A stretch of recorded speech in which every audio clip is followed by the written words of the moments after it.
Hey everybody, welcome to Power Hour. Yes, he's back. Giles Tiger Thomas had a whirlwind tour with Lee Priest over there in the UK, but now he's back and we're going to talk Tampa Pro.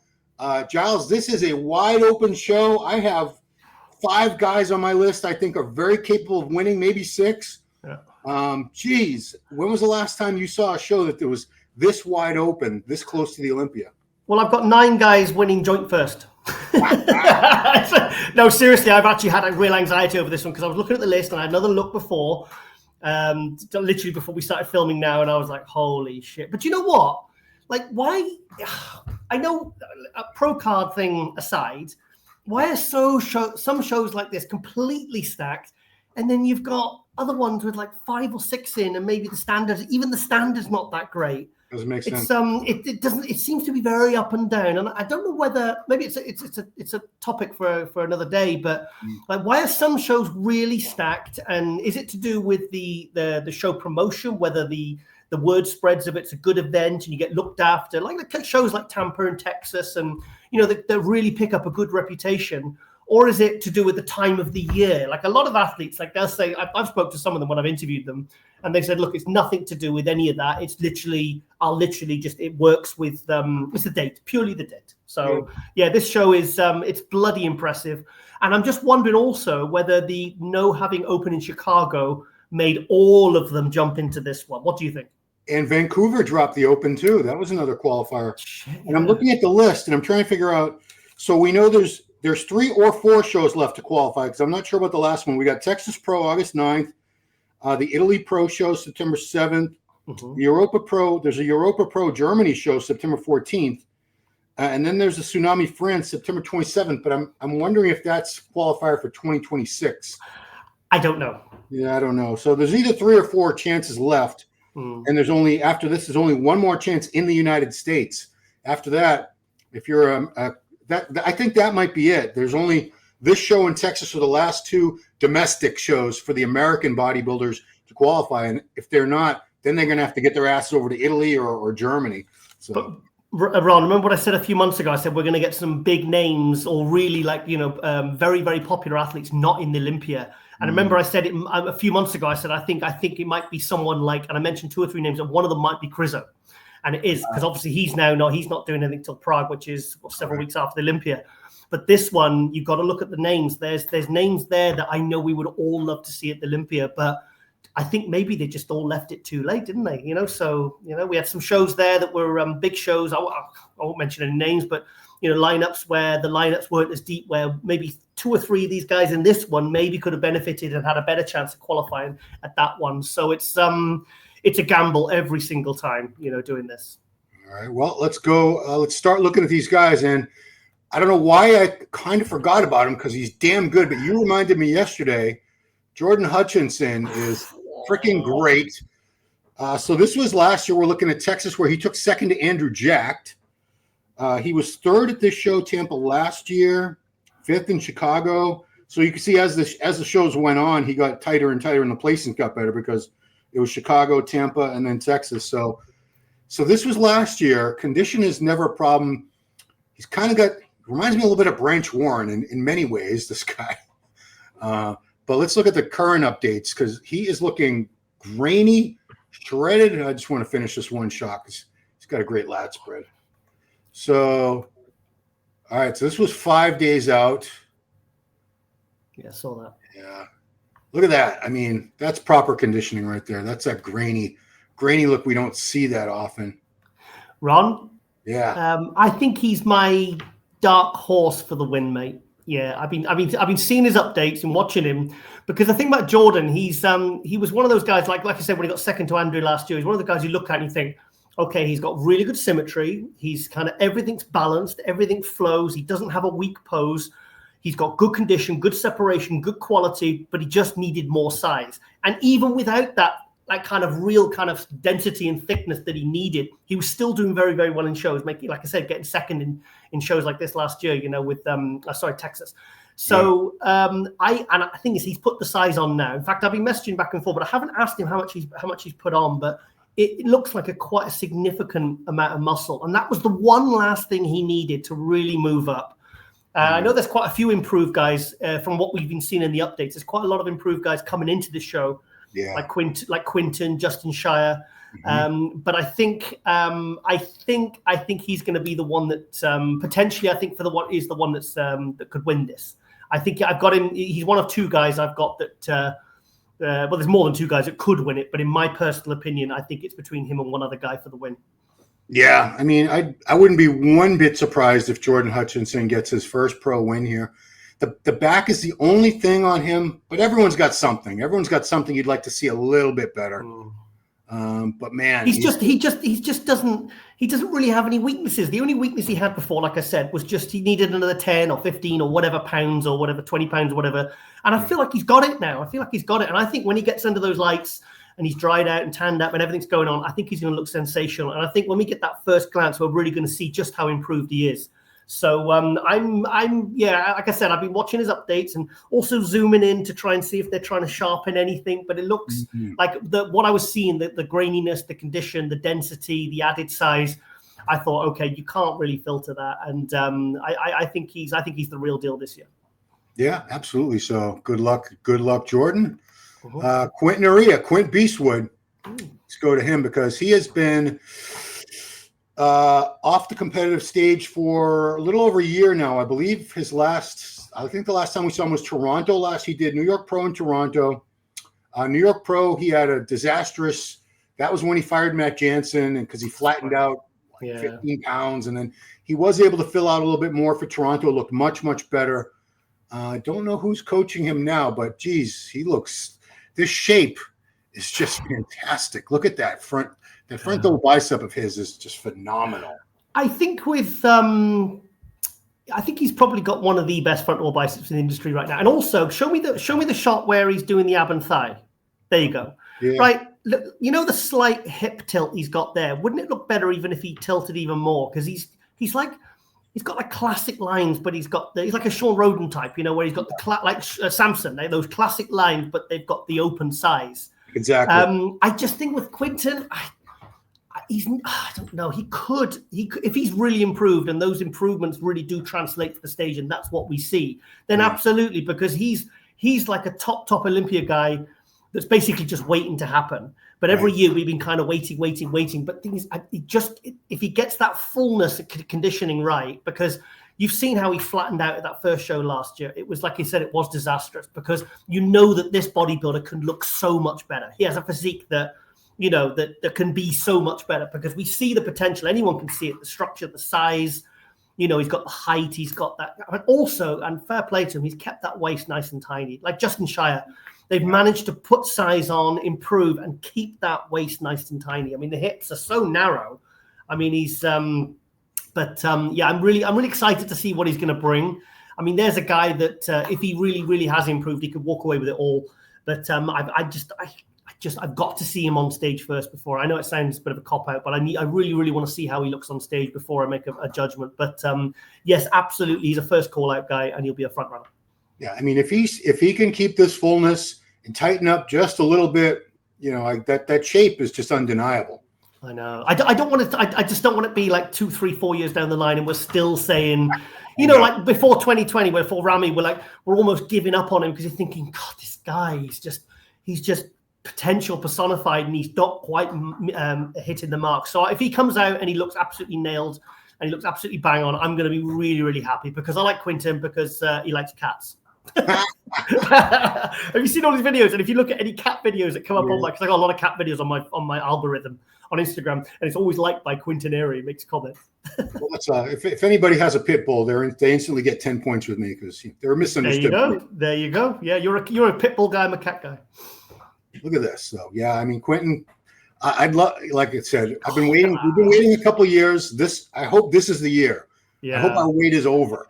He's kind of like 2020, 2021 Samson. He's on. If he made that step up, he's going to be wiping everyone out But we're just waiting for him to make that jump that Samson made in 2023. Yeah. When he really just steadily improved. And then all of a sudden, 23 and 24, He went through the stratosphere, and I really want that for Quinton as well, because I like his physique. He's 6'1". You know, obviously I like the tall guys, being a tall guy myself, and I just and I want good things for him because he is a cool guy as well. Well, I like the shorter guys, which brings us to match made in heaven. Now, Jon was the defending champion. He won this last year. All we have is pictures of him and his girl. He has not posted any recent updates at all. Oh no! It can be a great thing. Could be. You know, I don't think he's hiding his physique, because obviously he's going to have to show it in a few days, regardless.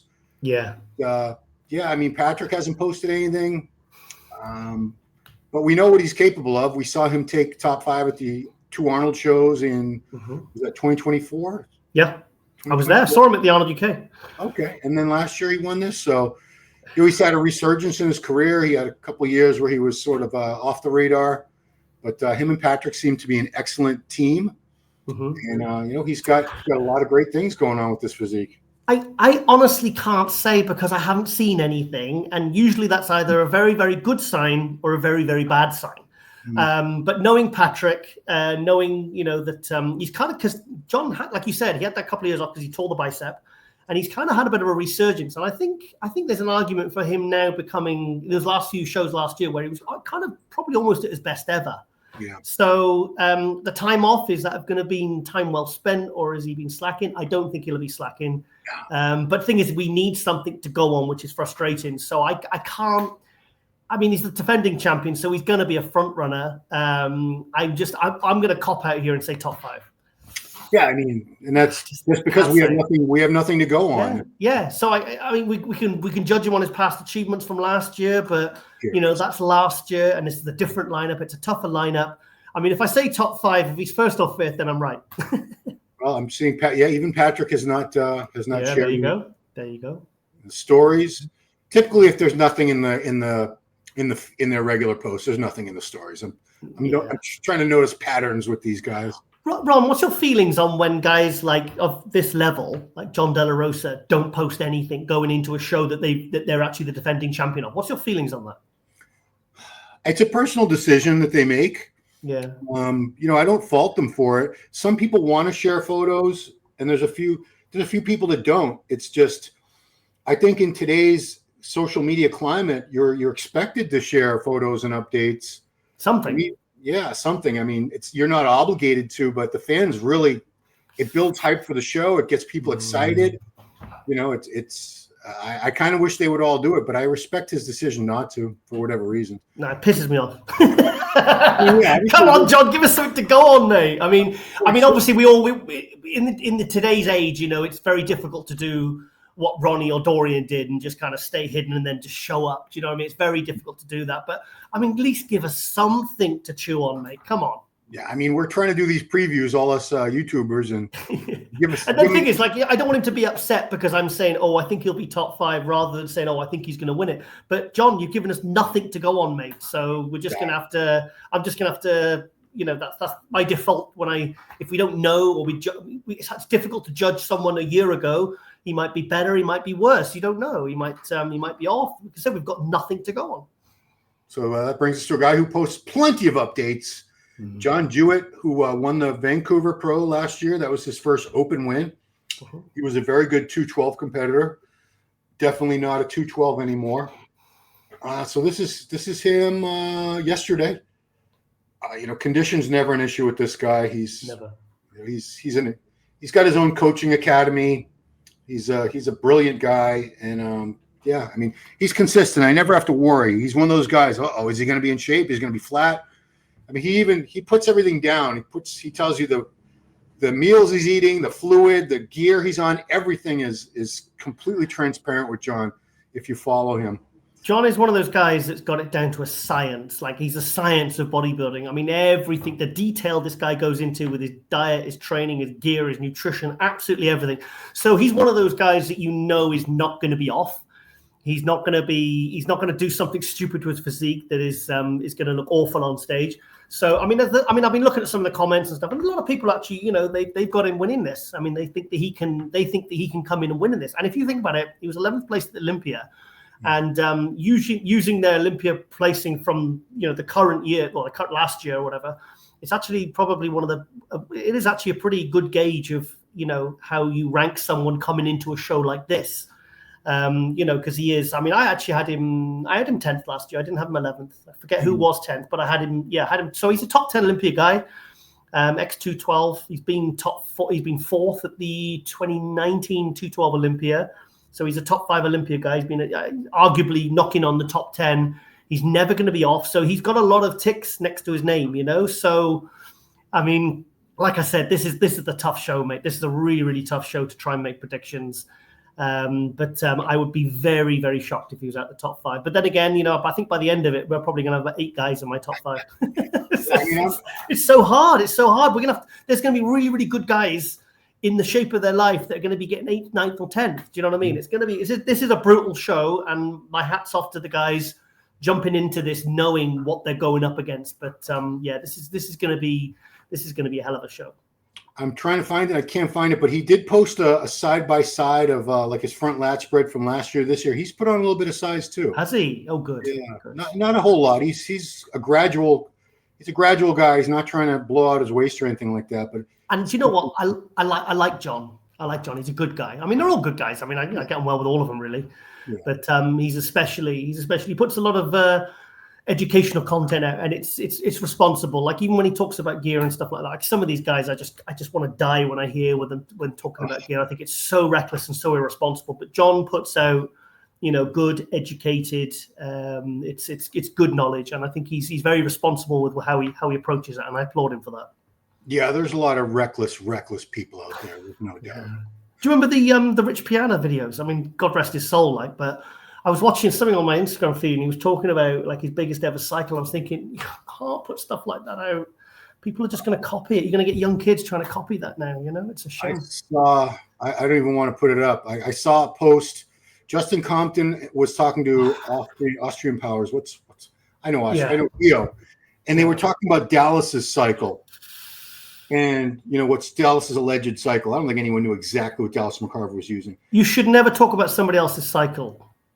Well, the point is somebody had a screenshot of them talking, and at the top said, "This is what pro use," and it was like 5,000 tests. It came out to what? It came out to like 14 grams of gear. They said he was on 40 IUs of GH.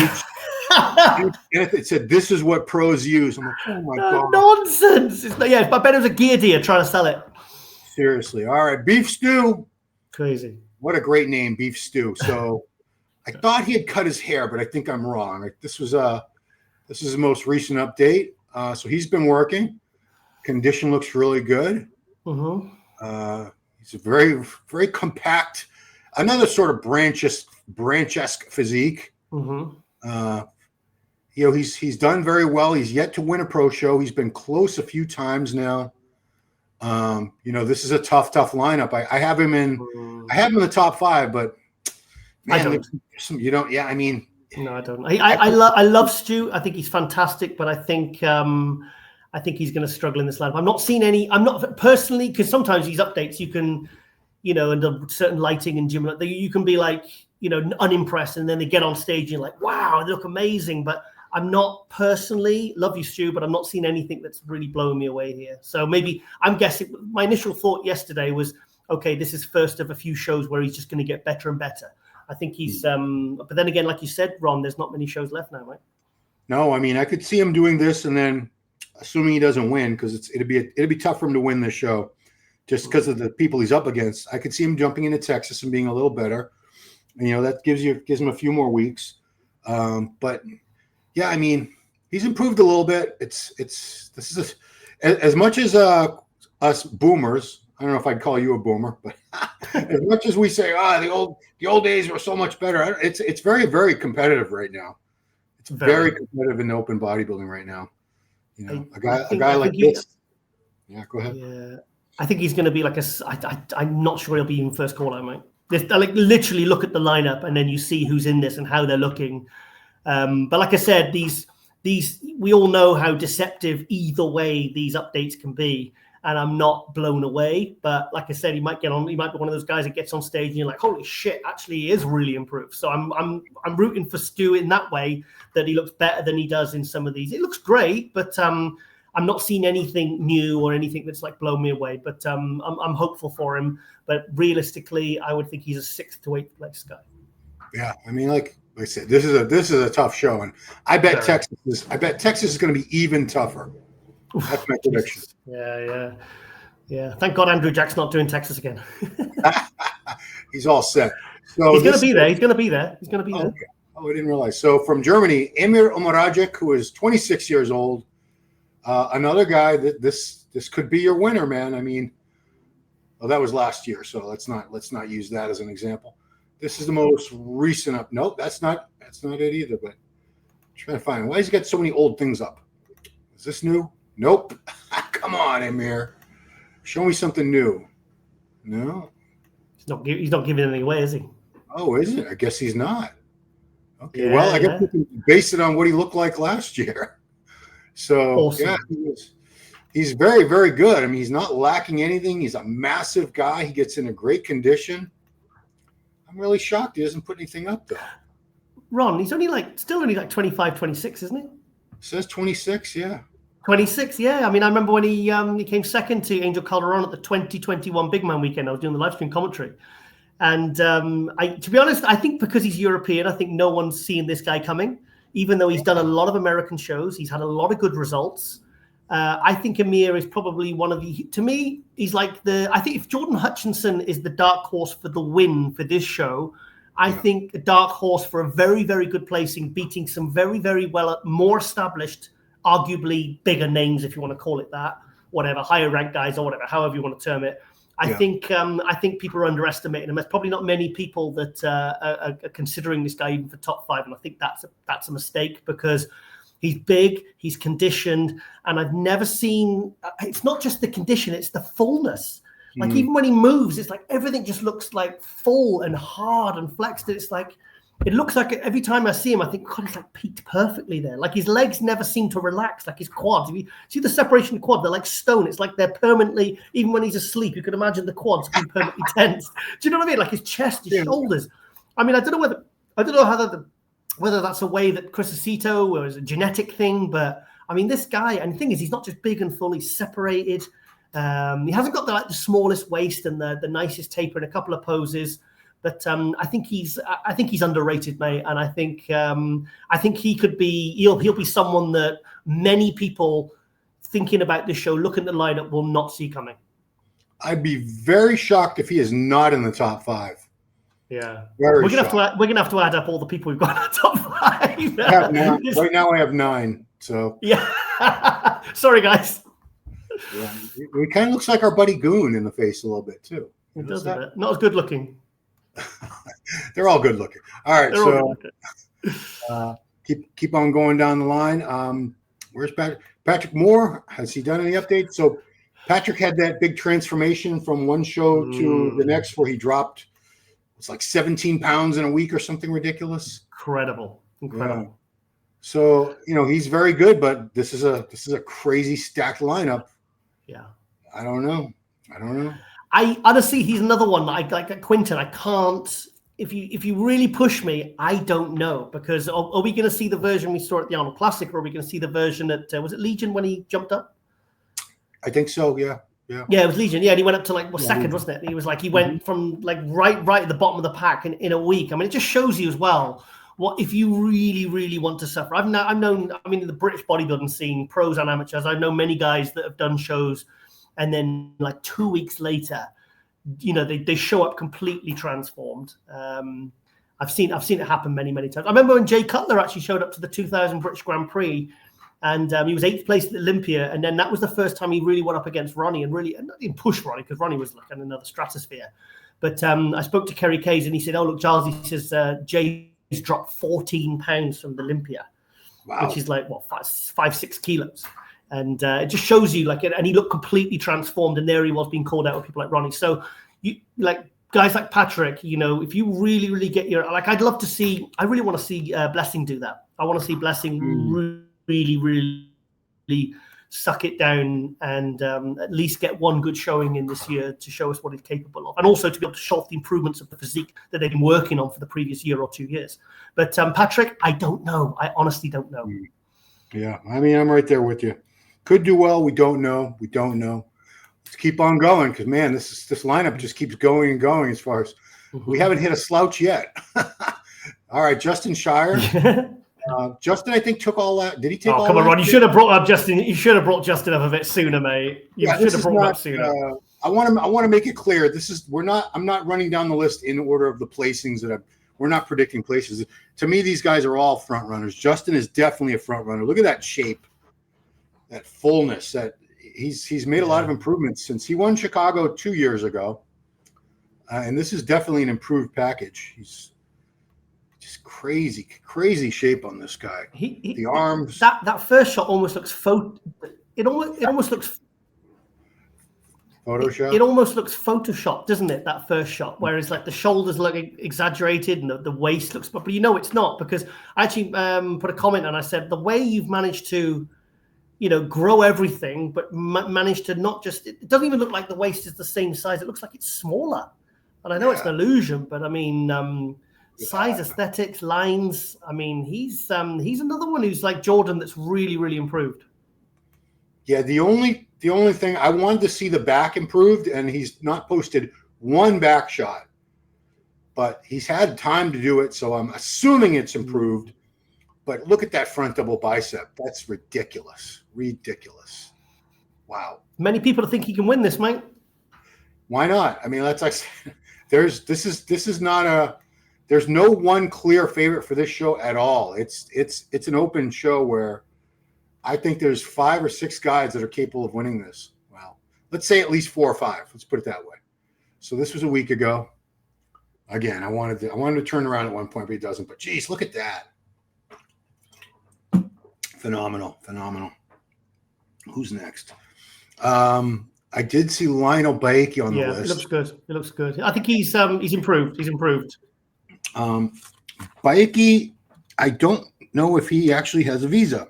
I mean, it's not easy to get visas into this country right now with our good King Trump as our president. And his page, it's all Bible verses. When was this? This was 81 weeks ago, so we have nothing current at all to go by. And the last time he popped up was 2 summers ago at the Tsunami. It was a show in France, in Paris. And he did not look very good. He looked. He was natural, I believe. I think he was being. I think he was being drug tested for some legal thing in the past, and we loved Lionel back in the day. I'd love to see that Lionel again. I don't know. I'd be just as happy as anybody to see that Lionel show up again and maybe even win for God. That would be the craziest story of the bodybuilding year if he could do that. But, we have absolutely nothing to go on. Nothing. Did I lose you, Giles? You still there? Or you just have nothing to say? You froze on me, Giles. Okay, so I'm going to continue. I don't know if you can still hear me. I hope so. Going to go to Bruno Santos next. Yeah, just about. Yeah, it's breaking up a little bit. It was fine at the start. Okay. Yeah, I mean, we didn't have too much to say about. We have nothing to go on with Lionel, so there's really nothing to say. So next up from Brazil, Bruno Santos. So the last time we saw him was beating Nathan Dasha a few weeks ago. Where was that? Italy? What country was that? I can't even remember. It was bullshit. It was bullshit. I mean, this guy's very good, but structurally doesn't have very wide clavicles. You can see here, the waist and the shoulders aren't very. There's not much difference. He's packed a ton of dense muscle onto his frame, and he gets into really good condition now. So I want to give the guy credit. There he is. He's already in. He's in Florida right now. There he is with Lunsford.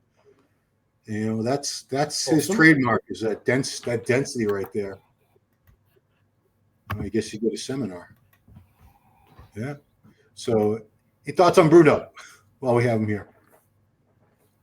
Yeah, it looks good. Looks good. He's done Olympia. He's won a pro show. He beat like a world class guy like Nathan Diasha, regardless of whether I think he should or not. But yeah, he's big. He's conditioned. He's not going to be. He's going to be in the mix for sure. But yeah, looks good. Looks good. But he's not in my top 5. Yeah, I mean, in this particular show, I don't have him there. So, it was Mr. Big Evolution. Yeah, this is the last time I think we saw him in Portugal. Yeah. Big Evolution. Yeah. Condition. When I saw the high resolution pictures, the condition was excellent. Yeah, really, really good. Very, very, very nicely polished. He looks great. Looks full, hard, thick. Looks great in some of the side shots. He's got a lot of density. So yeah, he's thick, separated. Looks good. Yeah, really good. Yeah. Good bodybuilder. Good open guy. Good luck to you, Bruno. Mm-hmm. So there's one guy I'm really hoping you're going to bring up. I'm wondering if you can guess who it is. Well, let's see. I'm gonna bring up one more European guy, and I hope I got the right answer. From France, Anthony Gel.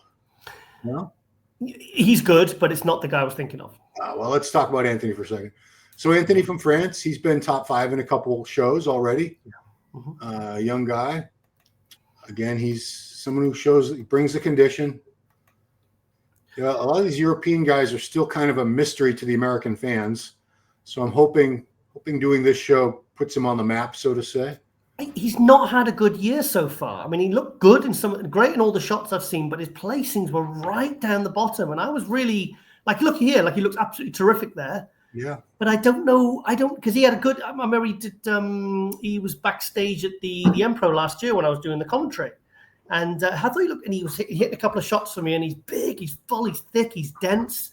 And he had some good, like I said, he had a few top 5 placings, and they were consistent as well. So it wasn't like he had one and then he was down to 10th or 12th, or he was like consistently getting top 5.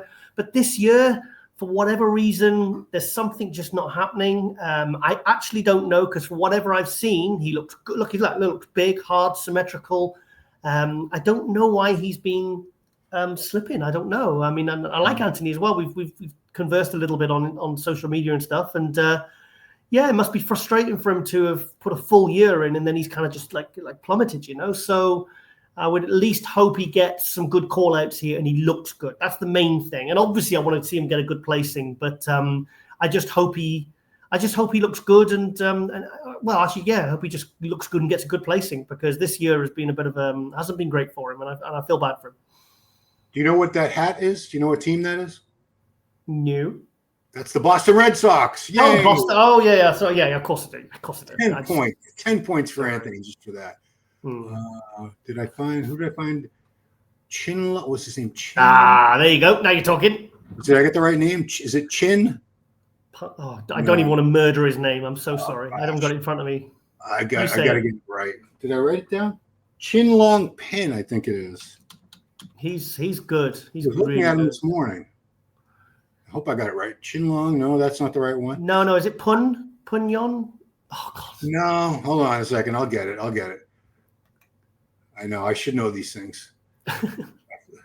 I mess up the Chinese names so badly all the time. Did you see that China Pro, and you see the list of the names? I thought, my God, I would not want to be MC in this show, because no, seriously, their names are really complicated to even read.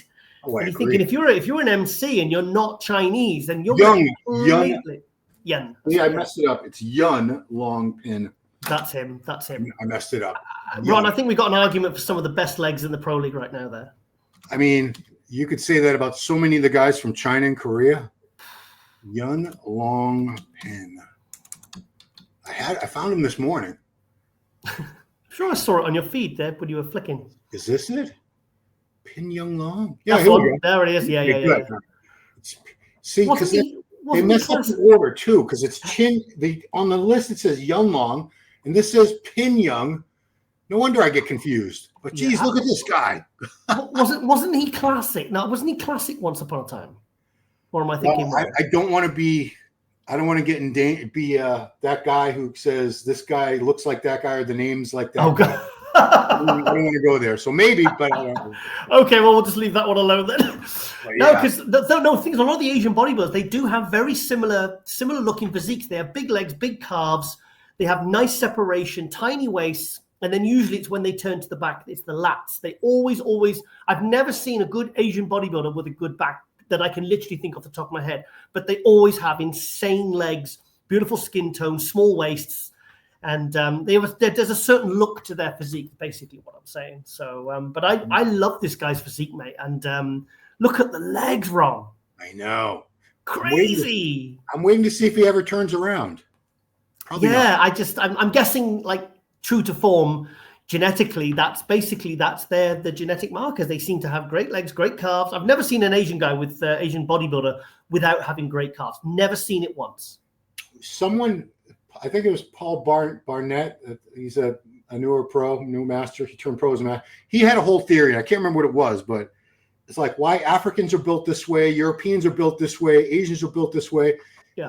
He had like some scientific theories about how the bodies developed in different regions of the world or something. And well, it's not racist. It's genetic traits. You know, it's like they say that black people aren't good swimmers, but they're good runners. It's like whatever you're. Do you know what I mean? It's just it's purely genetic. Well, the Dutch are the tallest people in the world. I mean, that's there you go. Yeah, there you go. And Malaysians are the shortest men in the world. That's the truth. Average, there you go, Ron. That you can't argue with fact, can you? You can't argue with data. Average male height in Malaysia 5'2". Average male height in Netherlands 6'2". Jeez. There you go, Ron. There you go. Drop the mic. Yeah, I wanted Mike to be part of this today. Damn it, Mike. He had to work. So Yunlong, or is it Pin Yong? Damn it. It's confusing. This guy. But his Instagram is Ping Yun Long. So that's how you can find him. I did want to mention a couple of the 212 guys. First of all, Broku, Jason. Where are you at, Jason? So he's been knocking on the door for a while. Mm-hmm. Jason Lowe, where are you at, Jay? There you go. So let's see. He is got a mustache now. Okay. So, yeah, I don't see a lot of size increase on him, but he's got beautiful, beautiful shape. Looks good. Always looks good. Yeah. So wishing him the best. Want to see if there's any live posing. That back. I think do you remember when him and Bo Lewis, the top two at the New York Pro? That was a close one. Yeah. 2020. I want to say 2021. You're the only one who can remember years. I'm like, I can barely remember what year I was born at this point. Jason looks good. I want to look at Amit Roy because Amit was he was a classic guy for a few years. Oh yeah, that's Tiger. Right. Let's see if he's improved. So always shredded. It's been a struggle. I can tell he's compared to the other pros, he's probably would be considered a hard gainer. Does not seem to slap on the mass quickly, but it's classic. It's not all about mass. These are in the gym, so I don't want to judge the whole physique. See if we get any full posing updates. No, hang on. You're saying he's 212 or classic? He is 212 at this show. Oh, he's 212. Okay, cool. I didn't see any names in the classic I was really familiar with. Do you know what? There's actually, even if you would just say like a pundit on just the classic guys, the amount of time and effort you'd have to put into just simply following the sheer volume of talent in the classic, like that would almost be like a full-time job, just working out who's who in the classic, because they're like, I've seen classic shows, like I said, we've done previews like this where there's been like 30, 40 names and I don't recognize a single one of them. And then after the show, the top two or three guys, everyone knows who they are then. But it seems to be the volume of quality and quantity in the classic. It never fails to astound me. Oh, I mean, this is probably one of 6 or 8 shows this year where I've looked at the list and I have no idea who any of them are. And the winner always I look at the results later and the winners always look fantastic. Yeah. But they're cranking out the classic pros. I mean, I bet there's 100 to 200 new classic pros every year at this point. At least. And so, I mean, any promote. I mean, I know a promoter who switched from 212 because he was at an amateur show and he put a pro show, a couple of pro categories, and he said, look, Giles, he said, I'm going to switch it from 212 to classic. He says, because it's a no-brainer. So if I've only got a couple of pro classes, he says, and I need to. If I'm only doing 1 or 2, not all of them, then I need to do the ones that I'm guaranteed more guaranteed anyway to have more numbers. He said, otherwise, he says, how can I justify keeping a class where there's only so many guys turning up? 100%. So this is Darwin Uribe, originally from Colombia. He's been in Texas for a few years. If you remember, he was a classic physique pro. Well, he technically still is, but he's moved up to 212. He won Chicago Pro and Classic back in, I think it was 2021. Cool. And I don't remember this level of mass at all. He's this guy. I haven't seen him for a while. Yeah. Who did he remind me? He reminded me of, like Zane, I think it was. I like his physique. Yeah, I like his physique. Yeah, I remember because I wondered what happened because he was doing really well, and then he kind of just, I didn't really notice him for a couple of years. So that's good to see. He's gone. I'm almost certain he's been gone for a couple of years, like completely off the radar. Yeah, good to see him back. I remember, because he was. Do you remember Luke Sando's girlfriend, Sarah Harley? She went into wellness. She's a wellness pro. She was hanging out with him at the 2022 Olympia. They were like friends, part of a group of friends, and they were walking around together as a big group. Yeah, so here he was in Classic. You could see the difference. Yeah, this is 2022 Olympia. These photos were taken. Yep, there you go. You can see there. Like, that's why he did remind me of Frank Zane in some ways with better legs. Mm-hmm. No offense, Frank. I'm not saying he's but look at that conditioning that he used to bring. Awesome. And he'll bring the conditioning again. It's just with a lot more mass. So yeah, I did. Like I said, I wonder what happened to him. Yeah, it's refreshing sometimes when you think someone's just completely gone, or maybe I think, oh, they must have given up on bodybuilding or retired or whatever, and then you see them pop up, and especially when they look good and they're in the running. And Sasan. Yeah, exactly. Sasan, perfect example. I mean, look at this year. He dropped off the face of the earth for a little while. 6 years. And then look at him this year. We do 6 shows this year. Yeah, something like that. Every damn show. Yeah, incredible. Yeah, incredible. And he made a huge splash this year. And he qualified for the Olympia with no point system in place. Mm-hmm. So that is all I have for the Tampa Pro. We wish them all the best of luck. So I want to show some highlights of the Lee Priest tour. Would your Instagram or your Facebook be the better place for that? Sorry. The Instagram, mate. Okay. Easy. Do you know one thing I learned about Lee? What's that? Never accept sweets off him. Why is that? Because we were in Amsterdam and he bought some gummies. Oh, jeez. And I thought they're legal. You can buy them in a shop. These are not going to be anything serious. And I had 2 of these little blue square ones, and I had 3 of these little teddy gummy bears. And that was interesting. That night in the hotel room, I needed to go to the bathroom. I was hallucinating so badly. I was completely naked. I actually opened my bedroom door, thinking it was the bathroom door. Wow. So, my brain was going on a loop. I mean, I was in pretty bad shape there for about a day. But I was thinking it can't be nothing. It's nothing. But and Lee was we had an interesting experience. Amsterdam with Lee Priest on gummies. That'd be an interesting reality TV show. So look at that. You got to interview on stage Kevin Leveroni and Lee Priest together. Yeah, that was awesome. And I filmed Lee. I filmed Lee walking up to say hi, and we were chatting because there was a green room. That was Lee when we picked him up at the airport. He'd been flying for, I think, 48 hours. I think he'd been traveling for about 48 or 50 hours. Jeez. And he was a little bit late coming through the passport thing. So I had a glass of wine, and this was quite late at night, about 10, 11 o'clock at night. So I was a little bit merry and a bit chatty. So. So his shirts have a little white collar on them now, like a priest. Yeah. That was we did that for it was his idea as well, because we got the t-shirts done, and there was like, "Would you like them?" And he goes, "Oh, get a little white thing put on the collar and stuff." And Chris was like, "Yeah, that's a good idea." Now the Roman Catholic Church is not going to be pleased, but I think it's hilarious, honestly. It's good, isn't it? Yeah, it was so good. Honestly, the queues when we took him to the Euro Muscle Show in Amsterdam, and the queues to see him were just. And every time, like after a few hours, it eventually died down. That's when we go and get a bit of lunch and sit in the green room. And get a bit of peace, and then we come back, and literally as soon as he be bombed, you should see the videos. I mean, I filmed it, photographed it. As soon as he gets back on the stand, boom, the queues are just massive. And that's is that Chris right there? It was really, really good to see him. There's Lauren. Okay, is this Chris, the guy that helps you out with the tours? Can you hear me? Yep, I can hear you. Sorry, it just went off a little bit. Oh, that was go back. I mean, go back. Look, they got matching tattoos. Do they really? Yeah, and I mean, it's not actually a tiger paw. It's actually, they said it's a wolf pack paw, a wolf paw. But I like, because they said, look, if I was drunk one night and I think I agreed to getting a tattoo for under some conditions, and I think those conditions happened, and I chickened out about getting a tattoo. So Chris and Lee, that was in a weird bar right in the heart of Amsterdam. So I think it was next to the weird. That was one of the shops. That was doing some weird shit at Chris's gym in Glasgow. He's on Ronnie's throne. He's on Ronnie's throne there. Oh boy, yeah, Ronnie was supposed to be. Yeah, it was. Yeah.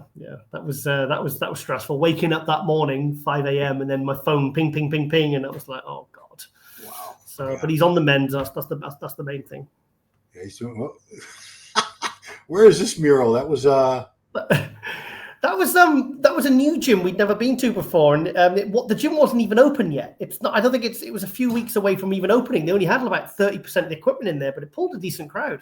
Huh. That was a big billboard we had at a place in Stockport. That was in Ireland. That was in Ireland. That was the gym in Newry. That was a really good one. I took Ronnie there last year. Lovely people, nice gym. Oh, Titanic. The Titanic Museum. Do you know what Lee was like? Oh, let's go to the Titanic Museum early the next morning, and I was like, oh, can't be bothered. But we went, and it was actually fantastic, absolutely fantastic. So, Game of Thrones. That was the ship. The one previous. That was the ship that took people to the Titanic when they were out or something. It's the last one made by that shipyard. So it's still they preserved it and kind of renovated it, and it's permanently moored now. But Belfast, I love Belfast. Great place. He's a dog guy. I love that. He's always had dogs. Yeah, and there's the guy's got a drone. What's this? 2000 and this was the first tour you did ever? 2006. Wow. So Lee was your first. It wasn't Olympia All-Star Tour back then. It was just, I don't know, just a Lee Priest tour, I guess. Yeah, it was just, it was Wayne DeMiller. He actually called me and he said, Giles, he says, can you, Lee's going to compete in London. He says, can you help him get some appearances, make some money? And I said, yeah, go on then. So I had my website, UK Muscle website at the time. And so I just put the word out and put a tour together. And that was the start of that. And then the next tour I did after that was 13 years later in 2019 with Phil Heath. Wow. How old? 2006. How old were you here? 30. Wow, God! I just competed as well. I'd just done 2 shows, so all I wanted to do, I did 4 shows that year, two lots of 2 shows, and then Lee came over for the tour, and then I think all I wanted to do was get drunk every night, which I did. Guys, you can read this whole post on Giles's page about the connection between Ozzy Osbourne and Giles's dad. But it's very interesting that your dad actually knew Ozzy Osbourne because Ozzy would record at a studio near the pub, which was down. Your dad owned the pub, and you guys lived in the upstairs, right? But have you seen the film Bohemian Rhapsody? Yes. Yeah, well, you know that studio where they go to that farmyard, that studio there. That's Rockfield Studio. That's a famous studio. It's on the outskirts of Monmouth, and it's where they would if a record company had the partiers, let's say the Hellraisers, they would send them there because the nearest town a couple of miles away was Monmouth, and there's no nightclubs, there was no distractions, it was just a couple of sleepy pubs like my dad's, and so that's why they used to send them there, because they knew then that they would get the bloody album done without them sort of going off the rails. So it looks like Lee won a Sonic the Hedgehog. God, he was there for about 20 minutes trying to win that. I always thought it was a rig that you couldn't actually win, but maybe not. No, it was. Yeah, it was. I didn't think he was going to win it, but he did, and then he gave it to those 2 lesbians. Whack-a-mole. Oh no, this is the strength tester. Yeah. We had the best one with the Godzilla game because we had the VR headsets, and he kept saying, "Look at me, Giles. Look at me." And I looked at him, and I could see him as like this soldier. And he said, "Look down," and then you could see like the sea and the ground and stuff. I was like, it was really, really, it was incredible. Actually, we had a few goes on that. But that was on the last morning, and because Chris had gone by this point, I think he'd already gone back home. He got an early flight back, and so we went to we went for Nando's, of course, and then we went, and then he said, "Let's go to the arcade." I was like, "Yeah, hell yeah, let's do it." So it was good fun. It was good fun. Yeah, you know what I like about Lee is he's over 50 years old, but he's still got that childlike sense of wonder and everything. He enjoys his. Big Doesn't take time. himself too seriously. Doesn't Yeah. take life too seriously. See how hard he punches. You see, the thing with Lee is he's good company. I like his company. You know, he's interesting. We went to see Superman as well. The new Superman. We saw that in Glasgow. So that was quite cool, going with obviously one of the ultimate Superman fans. You know, it's the one thing a lot of people know him for. And it was quite cool, sat at the back, me, him and Chris, with the popcorn and our drinks, sat watching in the big reclining chairs, watching Superman. That was quite a cool thing, because we had a day of travel. So we went to the gym and did a bit of training, and then we said, "Oh, go back to the hotel for a nap," and then let's go see Superman. So went for Nando's and a Superman, and it was cool, because like it's nice to have those down days where you're not just constantly travel, you know. But did he give it the thumbs up or thumbs down, the new Superman? I didn't like it. He said it was okay. He said it was okay. Yeah, I wasn't. I don't know, I wanted to love it, but I didn't. Yeah. I've seen so many mixed reviews. Some reviews really praised it to the heavens, and others said it was garbage. It was all right. This is my favorite picture right here. Yeah, I kept putting the Titanic music, you know, with the flute fail, where they do I kept putting the two Titanic music. So Rose was on the piece of wood, right? Why couldn't Jack just hang on to the piece of wood? She's a villain, that's why. But I mean, he could have just held on and survived, or was the cold water would have killed him? I'm not really sure. She's a bigger villain than Jenny from Forrest Gump. Oh no, Jenny to me is the worst. Yeah, but she brought out the best in Forrest, didn't she? She did, but she came back to him when she was dying of AIDS. Oh yeah, not cool. Really. Yeah. Honestly, that museum was amazing. It was really interesting. And then the last bit with the big spinning ship suspended from the ceiling, and they had the music, and you see all the names, and you've kind of walked through and really read everything and experienced everything, and you kind of like, and then you see the actual reality of how many people died and how they died. It was quite an emotional thing, actually. Huh. It was it was brilliant. I loved Belfast is awesome though. And we stayed at the same hotel. I stayed with Andrew, Dract, Ronnie. And it's right in the heart of town. We know where the cafes and the best bars and restaurants are and stuff. We had a really good time. So I was obviously on the Guinness as well. This is the one. That's the suspended one. That was the final bit, and it was actually quite emotional. Actually, when you actually really, because you really kind of get pulled into it, you get really immersed in it. You know.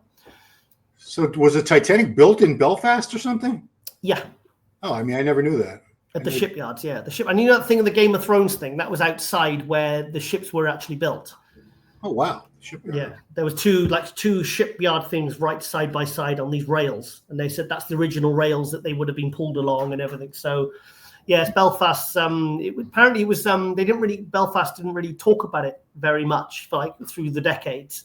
And then when they opened this museum, they tried to say, well, actually, you know, it's actually quite it's not something we should be ashamed of. It's actually quite a proud achievement that we built this. Look. So, because those bits are supposed to be the same height as the Titanic's bow. Wow. Yeah, so it was like I said, I'm normally these kind of things I can't get. Yeah, that's the shipyard. And Lee just buggered off somewhere. He just wandered off. There you are. Sat on the Game of Thrones thing. Yeah, it was good. It was really good. It was like a nice little wind down day for the end of the tour, you know. All right. Well, correct the stupid American here. So Northern Ireland is part of UK. Is the rest of Ireland still not part of the UK? No, that's the Republic. Okay, so they're a different country. Like, so when you're in Northern Ireland, it's all British road signs, it's all British police.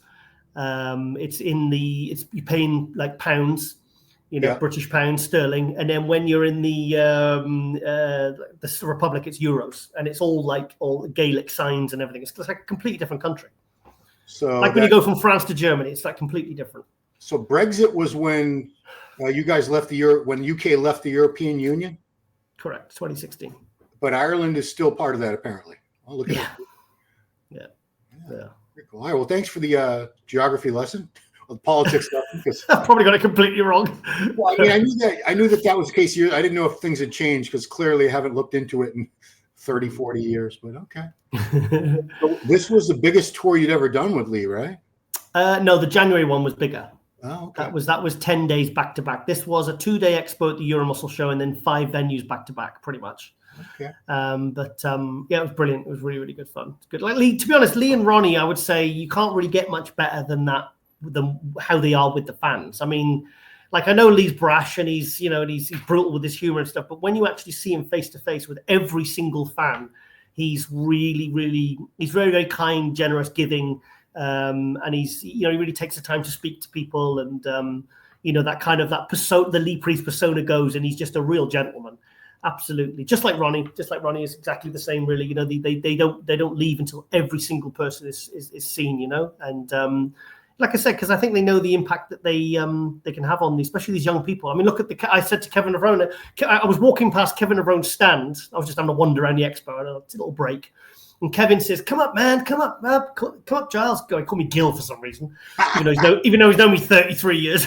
Oh, so he gets me up on the stage and he hands me the mic and he says, "Hey, man, tell him your story. Tell him of, like, I was 18 and, you know, 1994, Kevin Navarone, spent the day with him, the day after the British Grand Prix. He kind of encouraged me to start following my dream of working in the bodybuilding media. And 31 years later, here I am. It wasn't for Kevin, I probably wouldn't be here now today." And yeah, it was a nice little story. And I said, please, give Kevin a round of applause. I said, because that had a huge impact on me when I was 18. Because when I got back, I started making moves and having the confidence to sort of go after what I wanted to achieve in life. And it's given me, you know, it's given me a very interesting life, you know. So it was a nice little moment, actually, you know. But yeah, that was, I think we were all starting to hallucinate by then. Because I was by this point, I was gone. I was in the one. Look at my eyes there. I'm totally baked. That was it was the next. I was in the tattoo shop. That was over the bar. The next Tiger Bar. The next bar we went to. At the corner of my eye, I saw a big white spotty dog, and then I looked back, and obviously there was nothing there. So I was like, oh, and then they went. I kind of did this from my head, and like Lauren and Lee said, "All right," and I went, "Oh, guys, I'm starting to see things." And it was weird because I was looking, and I was in this bar, and of course we were a little bit completely spaced out. Like I said, tripping our nuts off, and they are getting the tattoo. And I started looking around, and I was thinking, why are the drinks so expensive in here? Like, it was just a normal little bar. And then after about half an hour, I looked down, and I looked, and there was like a little bowl of weed. And then I was looking, and then I was watching everyone smoking cigarettes and weed in the place, and there was all these signs saying no smoking, none of this, absolutely prohibited.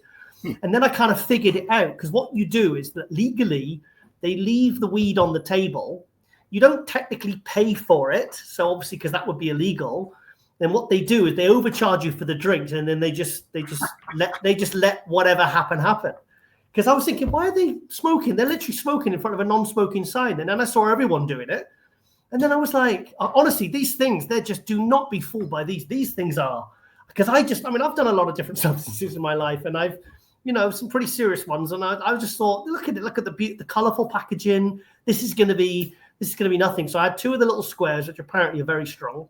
Yep. And then I had 3 of the teddy bears. And I had a little bit of a mini freak out in the hotel room, actually. I was sat up on the end of the bed, like my brain was going on a loop. Like, I'd have a thought, I'd lose the thought, then it's like my brain would reset, and it was like imagine that every 10 seconds for like 6 hours, 7-8 hours. But that was the video we did for Ronnie.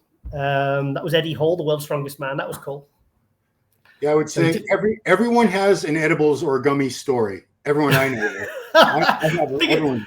2 nights later, though, we did it again. Not with the amount of ones, but I had a couple of the teddies, and I can't believe how strong these little things are. I mean, like I said, I don't smoke weed. I've never, you know, really. I've tried it a couple of times, didn't like it, but like, obviously, so I had no idea that those kinds of things would be quite that powerful. So if you're gonna go to Amsterdam, wherever anyone, or if Lee Priest ever offers you something, just think carefully before you do it, because you're gonna have a very, very interesting night.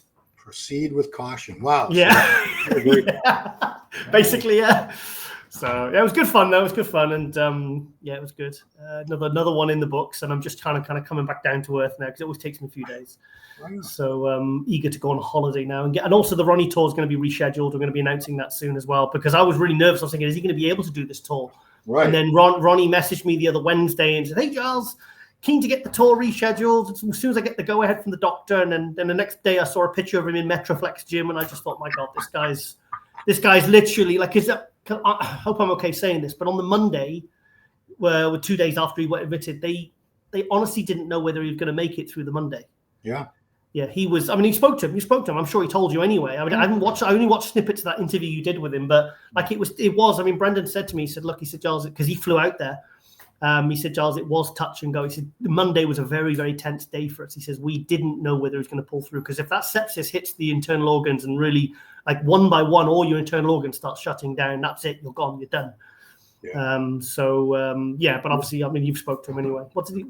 He also said that if he had been on the plane, the doctor said if that had happened while he was on the plane to you, he wouldn't have made it. He would have died. Brendan said to me, he said, "Giles," he said, "I think because obviously it was like we were like trying to behind the scenes, we were just trying to like speak to everyone, let everyone know what was happening because it was kind of, it wasn't chaos, but it was like, okay, we need to deal with this right now because I woke up at 5 a.m.